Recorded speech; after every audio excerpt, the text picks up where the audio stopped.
Dear listener, I want you to picture the future. A future where you're on a spaceship. A spaceship that has Atari graphics and everybody smoking. And then you can get in the right mind space to watch the movie Alien.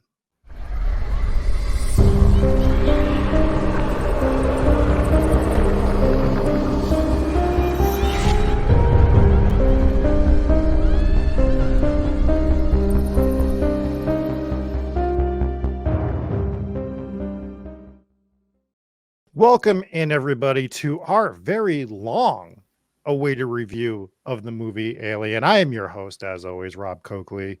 Joining me is Dave Wilkins. Nice to be here. Thanks for having me. And Jesse Wilkins. It's good to be here. Thank you for having me and Dave. I hate you guys so much. Before we jump in and start giving some potentially hot takes, I actually don't know Jesse or Dave's takes on this movie. Maybe there's some scalding hot ones, maybe not. Let's get a synopsis from Dave. In deep space, the crew of the commercial starship Nostromo is awakened from their cryo sleep capsules halfway through their journey home to investigate a distress call from an alien vessel. The terror begins when the crew encounters a nest of eggs inside the alien ship. An organism from inside an egg leaps out and attaches itself to one of the crew, causing him to fall into a coma. So, as always, I'm going to issue a spoiler alert because we are going to spoil this movie. It is a classic. If you haven't seen it, definitely go watch that. That was just the regular synopsis from IMDb, so it doesn't actually spoil anything, even though it kind of does. But this is one of, if not the most influential sci-fi horror movie of all time. And this is, in my opinion, this is hands down the best sci-fi horror franchise. I think it's the best sci-fi franchise ever. Star Wars fans won't like that, but I think a lot of the latter Star Wars movies don't hold up. Well, not even don't hold up. I think they just sucked.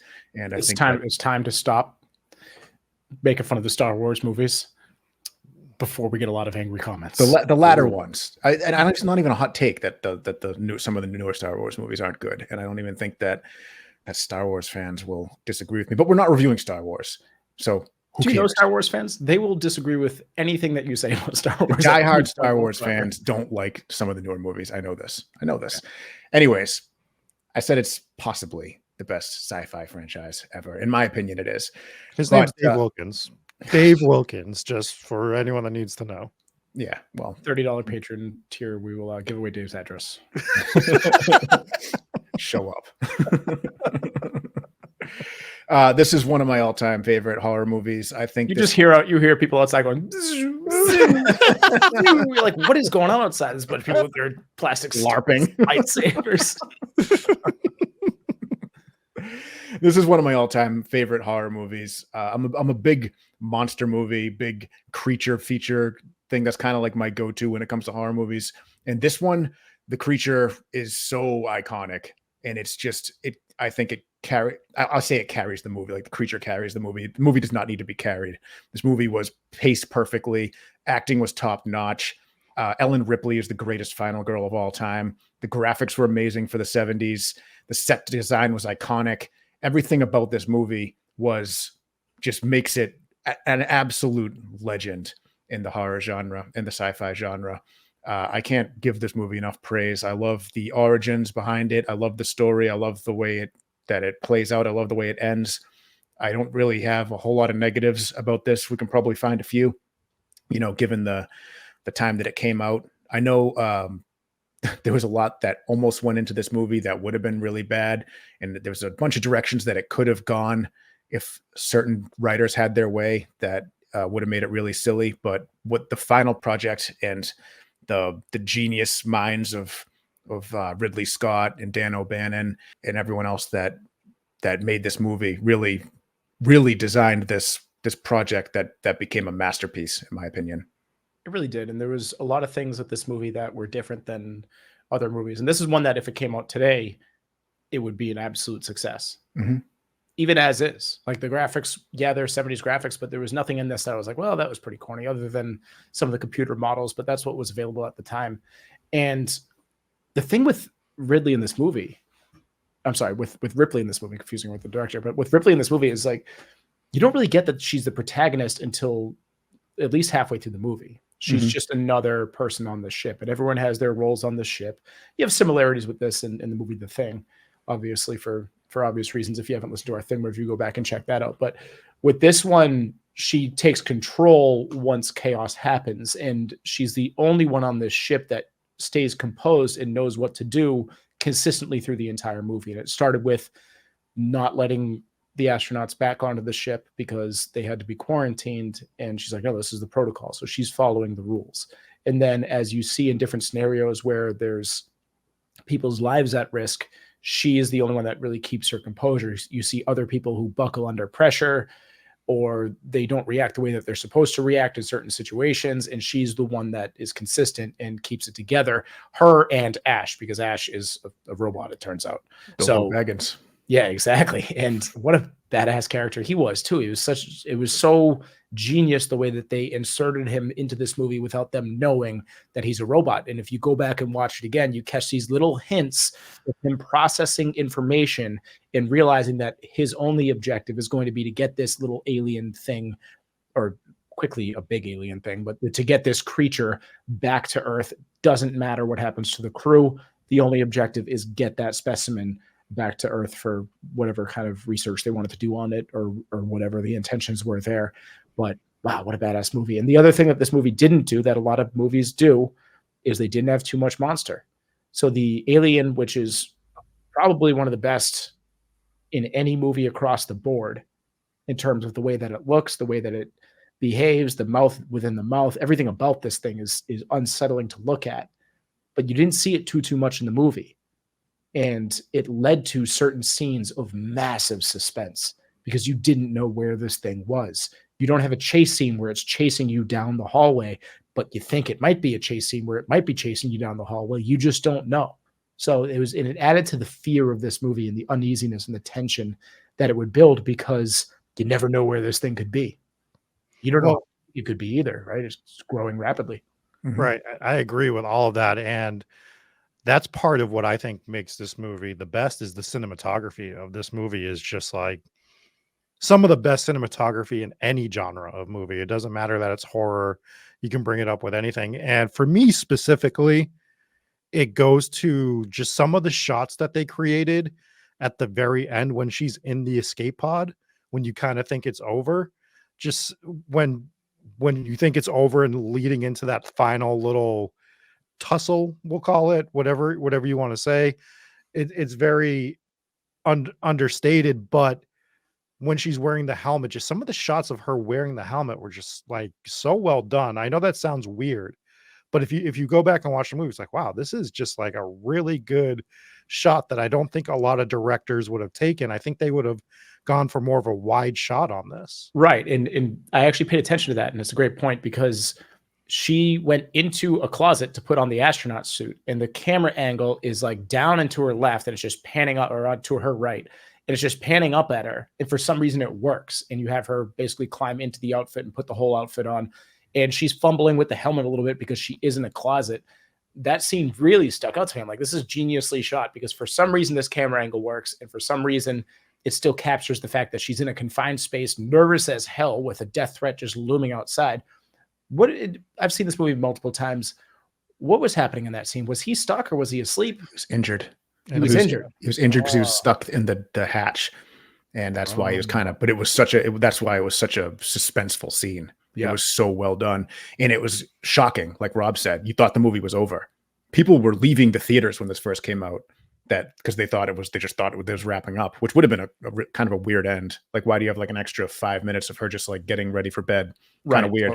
Almost should have seen it coming, but didn't. Yeah, exactly. So I hadn't seen the movie since I was a kid, but I definitely had seen it. I remember the cat scene, and I remember a whole bunch of scenes from this movie. The cat was in the second one too. Right. But 100% I've seen this movie. But this time around, I'm like, oh yeah, maybe this was how it ended. But then once the scene went on for a couple minutes, I'm like, this ain't over. Like, this alien is somewhere on this ship with her. They would not have dragged this out this long.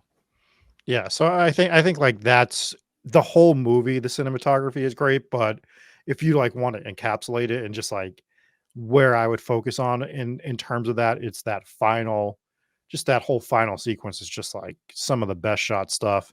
And I love that final sequence, and we'll get into more of the movie, but I love the how understated it is. Like you said, Dave, the alien is injured. We don't get like this Hulk up moment from the alien, right? Like we get a last injured barrage of something that would be injured and in a panic coming after her, but doesn't really get to her. And to your point of her being the best final girl, it's what I love about this is we can have this movie versus a movie like, because Predator is always going to be like a comparison to this movie unfairly. You can reasonably compare this movie to Halloween from the year before, John Carpenter, That would be because better. these guys were like arch nemesis at that Mhm. point. Sure, but a lot of people bring up Predator when they talk about this movie, Mhm. and I love Predator. I love Arnold Schwarzenegger in that movie, but that is, classic 80s machismo, Arnold Schwarzenegger getting ready for battle against this thing and just brawn, right? Right.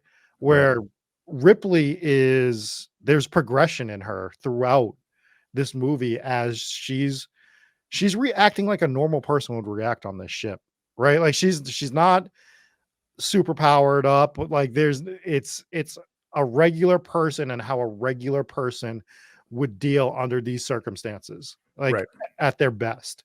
And that's what I kind of like about it is you get that as opposed to just this badass that comes out. And Ripley becomes more of a badass, and justifiably so as the series goes on, Mhm. because you're dealing with more, so you have to make them, you have to make her a stronger character throughout. But for this particular movie, and I know people like Aliens better than Alien, we'll get into that in the future.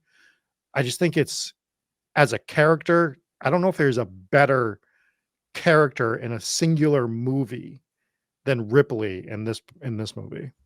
Question, I the acting was great as well. Were you going to comment on that, Dave? I was just gonna say I agree. Okay, cool. The other scene that we got to talk about is the chest popping scene, right? Love Where it. the alien pops out of the chest. This was such a shocking scene. And I guess the tactic that they used is, I guess the actors didn't know that this was going to No happen. idea. So all Right. of a sudden, blood just squirts out. They're all like, so all the reactions are natural, which is super cool. But what an unsettling way to get attacked by an alien, where this thing is just, well, first of all, when it pops out of your chest, obviously, but when this thing just looks like a crab monster thing, just octopuses itself onto this dude's face, and oh my god, it's just like you just feel for him. You're like, this sucks, literally Yeah. and figuratively. Like this is just not how I'd want to go. Obviously, any one of these deaths, not how I would want to go in this movie. But that would be my least favorite. Yeah, definitely. Absolutely awful. The creature design in this was top notch, and especially for that time, it was just I'm still blown away by how good the aliens, just from the concept design to the application to the final look of the project. It was just, I can't believe that came out in 1979. I even remember when I was a kid watching this movie, I was like, this is really good for that, because you see, like Rob was saying earlier, like the Atari style graphics, and then you see this monster come out. You're like, wasn't expecting that. But there were a lot of decisions that were made along the making of this movie that led to why this was such a wild success. We talked about this a little bit in the Thing review for the original Thing. And have either of you guys seen the movie Dark Star? I'm going to assume not. I don't think so. It's kind of obscure. It was John Carpenter and Dan O'Bannon worked on it together, and it was like a sci-fi comedy. Real, not a good movie. You wouldn't like it. It's not. It just wasn't good. It seemed like a film school project that kind of took off, and they made that movie. And basically, like the alien. This was in '74. The alien in that movie was literally a beach ball with duck feet. And so this was Dan O'Bannon's prior project, and then he went on. O'Bannon and Carpenter split. Carpenter went and did Halloween, and eventually The Thing, and then O'Bannon, the year after Halloween, did Alien. So, like, to go from the beach ball with duck feet, literally a beach ball with duck feet, like it's like it looked inflatable, like, to this thing is crazy. And I think that if Dan O'Bannon had full control, he would have made a piece of shit movie. But also, he was the reason that the studio didn't put out a piece of shit. So the studio didn't give Dan O'Bannon full control, but also Dan O'Bannon had the idea to bring in H.R. Giger for the concept design of these aliens.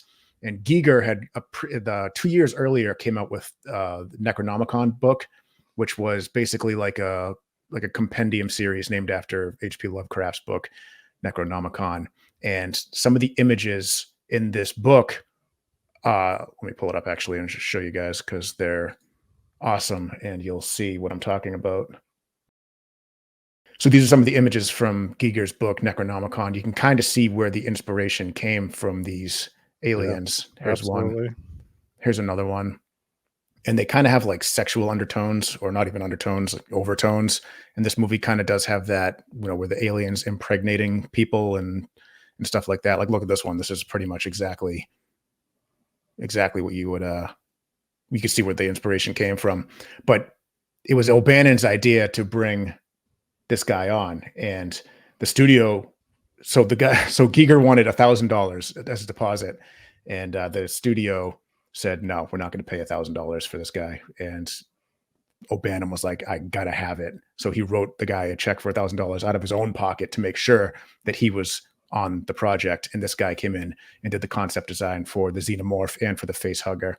And I think that if you didn't have him on this project, you might have ended up with another beach ball with duck feet type alien. Yeah, you could have. And then we didn't even mention like the design of the robot. So you have this drone guy, and when he is opened up, it is the opposite of what you would expect. You were expecting, oh shit, he's a robot. He's going to look like the Terminator, but he's like sweating this milky substance. And they open it up, and there's all these like weird kind of balloon looking things with all these cords and everything. It's just not how you would expect a robot to look. When you think of a robot, especially in the late 70s, early 80s, it's going to be very corny and metal and robotic. And this is the opposite of what this thing had. So it was just such a cool, unique design on a robot, to a point where like when you're first watching this and you see milk coming out and all these different kind of things happening, you're like, oh, he's an alien as well. But he wasn't. And it's just such an important thing. And what a cool scene with Ash when they reignite the wires and they Yep. recharge his head, and he has a little bit more to say at the end, and he kind of has that creepy smile. Really cool the way that they shot that. And again, it's something that just, it holds up. A lot of the stuff from The Thing was awesome, but it was goofy. Absolutely nothing from this movie was goofy. Everything was terrifying with this movie. And not taking anything away from The Thing, I think we all gave that a 5, but this one, it's just such a different approach to the aliens here. It is. The giant alien design was pretty cool too. I know it was just like this dead alien, but the alien ship that they go to, and you see that giant alien, like it's just such a nothing in terms of like they were not even like overly shocked by the appearance of this alien, right? They had to have known that these things existed out there. I think that was kind of the consensus. Right, that's my point. Like yeah, I like that they did it that way.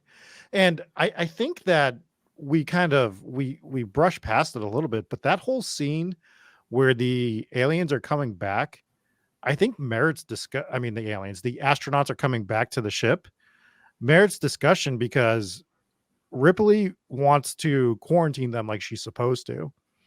And Doctor, he has evil intentions, as we come to learn. But what do you do in that situation where this astronaut that's part of your team is clearly going to die if you don't bring him onto the ship, but you're not supposed to? There's human morality that comes into play here versus, Protocol. one versus the many. Not even just protocol, but like Self-preservation. Self-preservation for you and the rest of your crew as well. What do you do in that spot? And I think they could have played with that a little bit more than they did, and almost made Ripley, I don't want to say more villainous, but like leaned into that to get a little ambiguity between her and Ash, and make like sort of a change as you went forward from there. Sort of almost paint her like as someone you're questioning, with him being a little bit of the moral high ground, but then you learn the actual truth. Would have been an interesting way to play it. And I'm not saying there's anything wrong with the movie, but I think that in particular is a scene that we could have played up a little bit more in this movie. Yeah, I don't know if it was more for building character development so much as it was they had to. It was your first clue that Ash. It was going to be a callback later, like, oh, that's Yeah. why Ash wanted to let them in, and that was because he needed the specimen on the ship. Right, So but you can still do that with the way I was just describing. And in that again, respect, for sure. I'm not saying you have to change the movie, like, it still works completely fine. I just think, that as I was watching it, I'm like, I think I would have wanted to play with that a little bit more, where that's where you could make the contention amongst the crew a little bit going into it. I mean, there was plenty of that still, but you could have people on both sides of that, like, "This is what we should have done. What if it happens to us? What if it's contagious?" Like, you could have played with that element a little bit more, but it doesn't. I'm not by any means saying that it hurts the movie. No, It's definitely. yeah, they could have done something like that.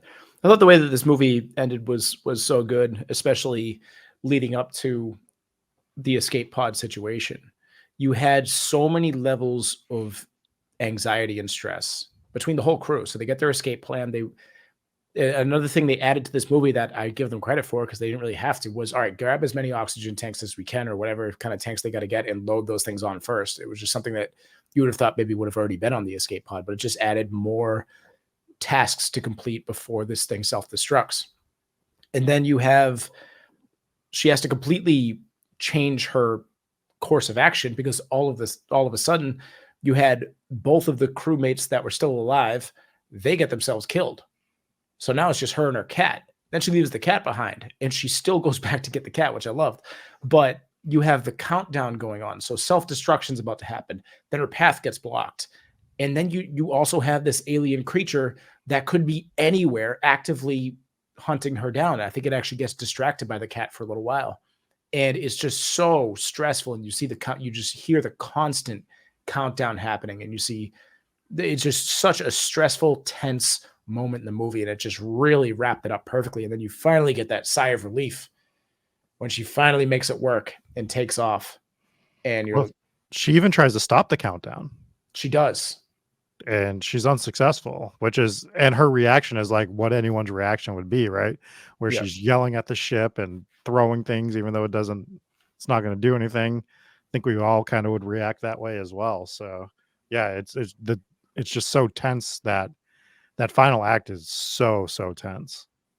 What was her reasoning for stopping the countdown? Because she didn't think she'd make it to the ship in time, That's the way I took it. but she did. So there was a scene that was cut out of this movie for a good reason.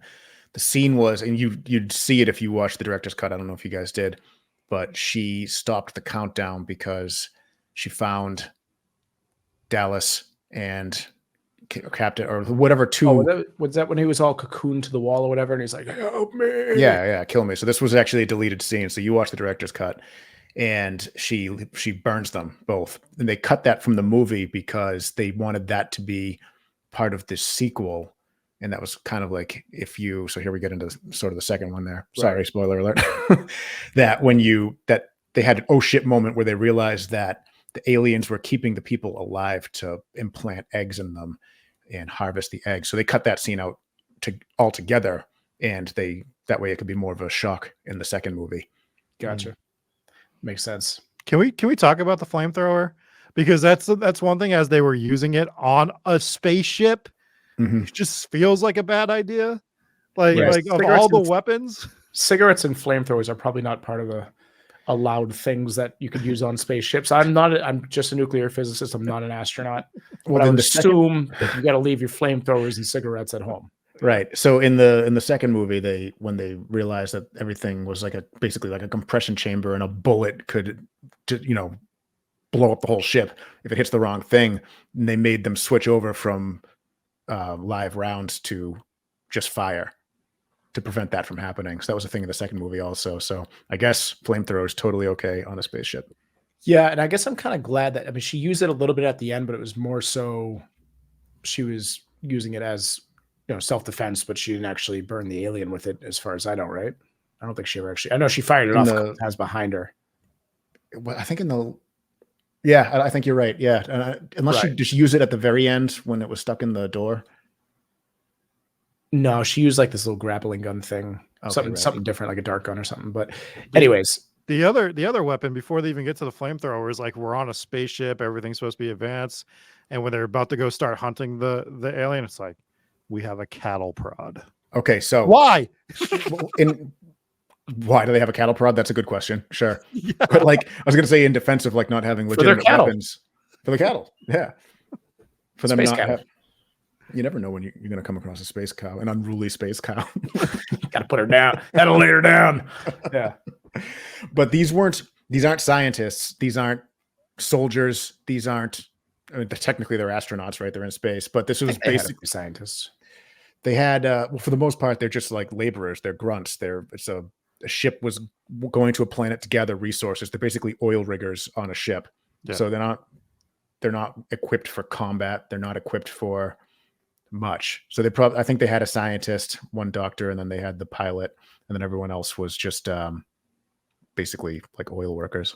Right. So you had similarities with that. The only reason I brought up the flamethrower in there, that I'm glad that they didn't use it too much as a weapon, is you had so many similarities with the Thing, and the Thing was all flamethrower, right?